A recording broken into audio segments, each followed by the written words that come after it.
இல்லாமல் எங்கள் அம்மா பண்ணுற ஒரு கேவலமான விஷயம் என்னன்னாக்கா, யாரையுமே நாக்கு கூசாமல் கெட்டவங்க அயோக்கியங்கன்னு சொல்லி நாக்கு கூசாமல் சொல்லி கொஞ்சம் கூட யோசிக்காமல் ஒருத்தரை கெட்டவங்கன்னு சொல்லும்போது மட்டும் நாக்கு கூசாமல் சொல்லிவிடும். ஆனால் அதை யாரும் கெட்டவங்கன்னு சொல்லிடக்கூடாது. அது மட்டும் தியாகி ரொம்ப ரொம்ப நல்லவ, பிள்ளைங்களுக்காக வாழுது அப்படிங்கிற மாதிரி நம்ப வைக்கிறதுக்கு முயற்சி பண்ணும்.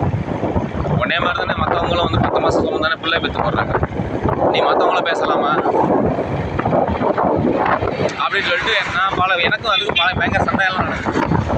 இந்த மாதிரியெல்லாம் நீ மட்டும் நல்லவா, மற்றவங்க பூரா கெட்டவங்களா அப்படின்னு. அது உடனே என்ன பண்ணும், எல்லாரும் மாதிரி உன்னே மாதிரியே இருக்கணுமே.